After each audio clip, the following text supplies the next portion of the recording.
Hello there! What is going on, everyone? We are talking about Warhammer Age of Sigmar and some of the new really cool reveals that came out of the Nova Open. Some gorgeous models and some really cool new exciting things that are going to be coming out very soon.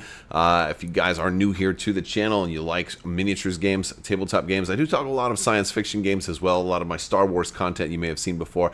Love to have you stick around. We are doing a $25 Amazon gift card giveaway right now. You just have to be a subscriber and leave a comment on this or one of my videos to have a chance to enter to win that. That's going to run for about 2 more weeks, so you got plenty of time. We are talking about Age of Sigmar today. Now, I haven't talked a whole lot about Warhammer. I have a little bit over the years. If you've been in my Discord or you followed me on social media, you've probably seen that I've been painting up a lot of the Skaven from the Skaven Tide box. Age of Sigmar is a fantasy miniatures battle game that took a lot of, it was kind of sort of a rebirth of the original Warhammer Fantasy, and it's a whole new game, but it's a really great game. They just had their 4th edition came out, and it was a really smooth edition. I really liked the gameplay so far, and I've really been liking the models. And at the Nova Open, there was a lot of really cool stuff that they previewed. So I want to talk about some of that in today's video. So Stormcast Eternals are the kind of like the main good guys of Age of Sigmar, and they got a lot of really cool stuff. Now, the big thing with Stormcast Eternals, they are kind of like the knights. They have the big shiny armor. They're the really strong, elite, powerful knights with the prettiest armor. They're gorgeous, and they have probably the most models of any of the factions, and there are many factions, but they're getting even more. And of course, it wouldn't be a new release, a new edition for Age of Sigmar if Stormcast Eternals didn't get any new stuff. So we've got here Iradan the Witness, really cool. Now, we've seen Griffins a lot. It's been one of, I think, 3 different themes of Stormcast Eternals. I feel like Stormcast has dragons, griffins, and then like just dudes on the ground.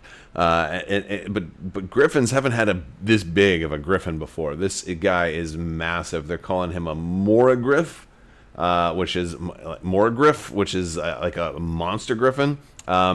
This is a really interesting model because it seems almost like it's going to have the monster subtype, and most griffins don't have that. So it's just so big. I feel like it's going to be a monster.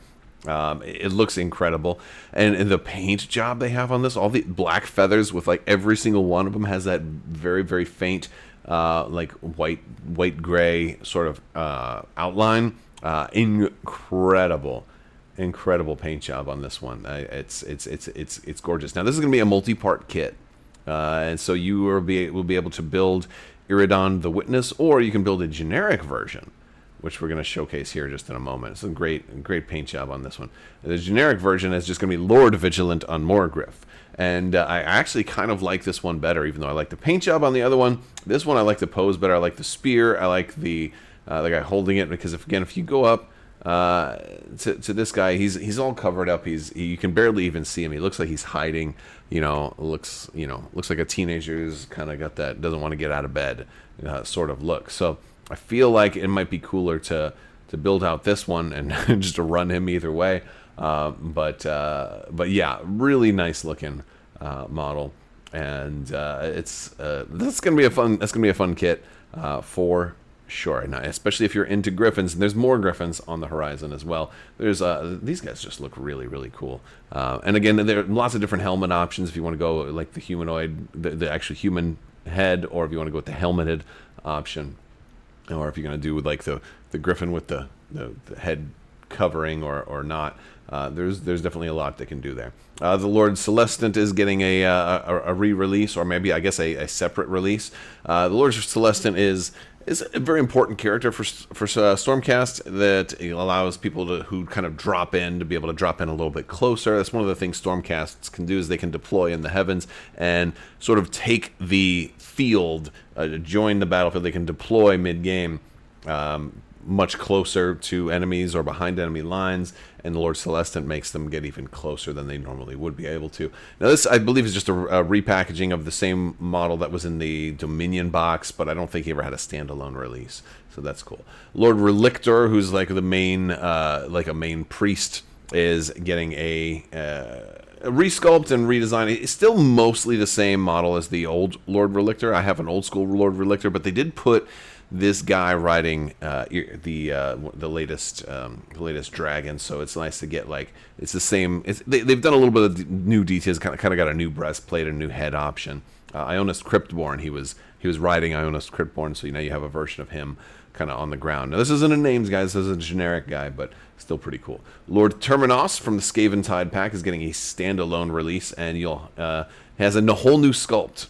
So if you like Lord Terminos's and you want another Lord Terminos, you can do that. He's good if you're running a lot of those the Ruination Chamber.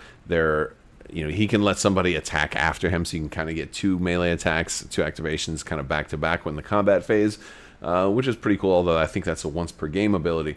But I like it. I like the pose he's got in Skaven Tide because he's holding the axe straight down, and here you can give him a sword or an axe.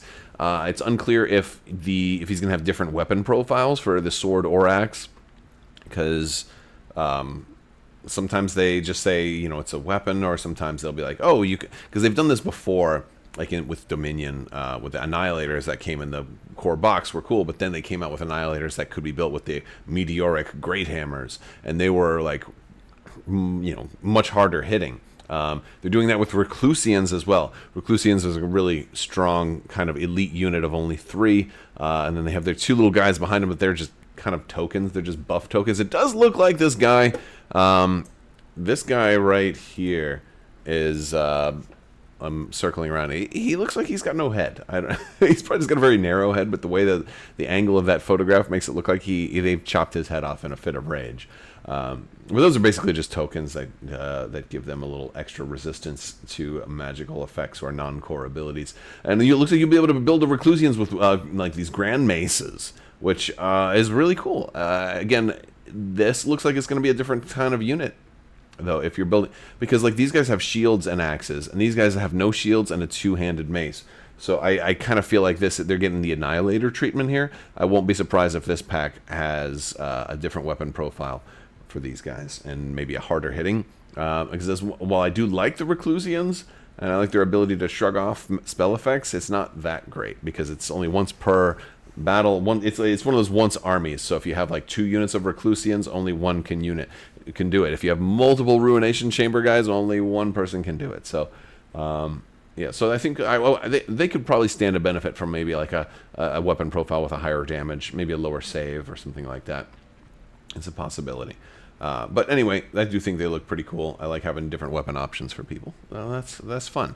Stormstrike Paladors is also another new one that's coming out. There's already Vanguard Paladors, and they are pretty nasty cavalry. But these guys are described as being sort of... It sounds like they're going to be something like a glass cannon that can charge in.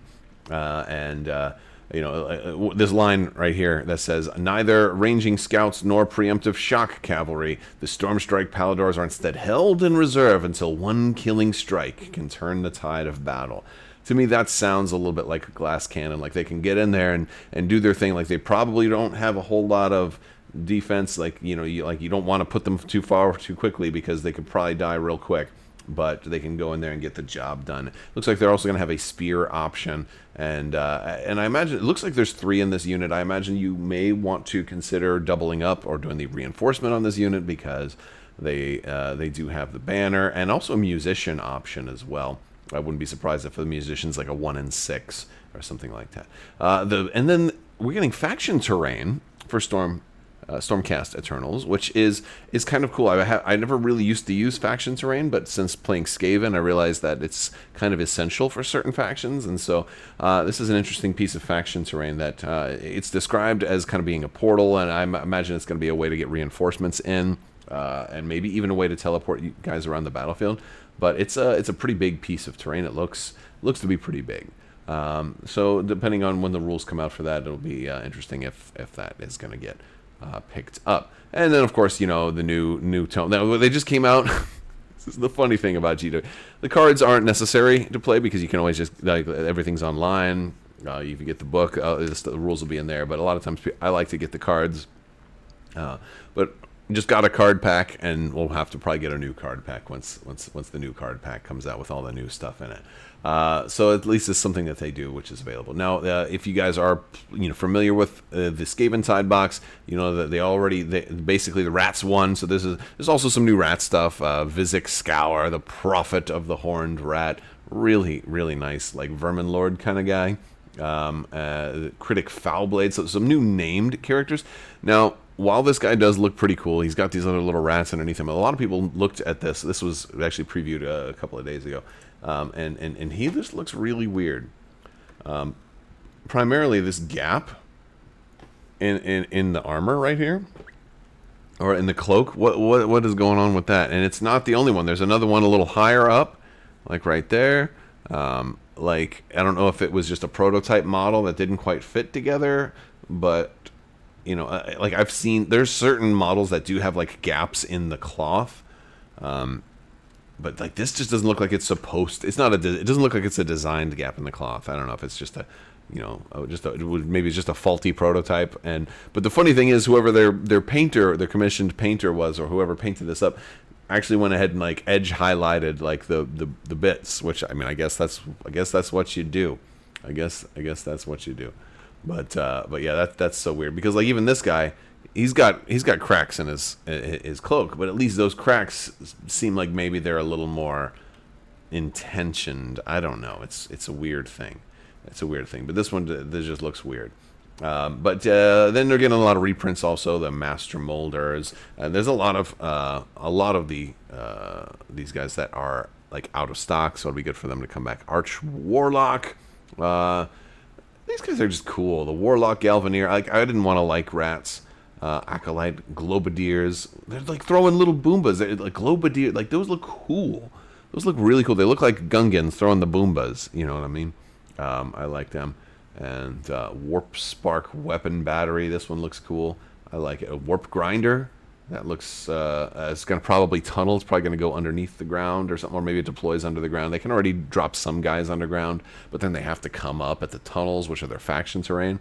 So if you got, so I'm guessing these guys can come up anywhere, something like that. Doom Flayers. I think this is a reprint as well. I'm not, my historical familiarity with the Skaven is a little bit less, because I just kind of got introduced to them as a faction.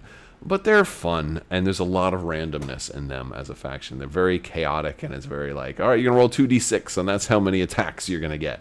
And they're like, really? Yeah, but if you roll 2 1s, you take d3 damage, and all kinds of crazy stuff. So there's a whole lot of craziness that goes on with these guys. But it's pretty cool. There's a lot of really cool new stuff. Let me know if you guys want to see more Warhammer coverage, more Age of Sigmar coverage. I think it's a really fun game, and I'm interested to talk about it a little bit more with you guys. But definitely let me know if you want to talk more. Also, you can join our Discord. We have a lot of different sections in Discord for different games, and you can join and keep the conversation going there as well. All right, that's going to do it for today, guys. I want to thank you all so much for watching. Big thanks to my patrons. You guys are out of this world and help make this whole channel possible. I will talk to you later. May the Force be with you. Live long and prosper. Be excellent to each other. Party on, dudes, and always wash your socks.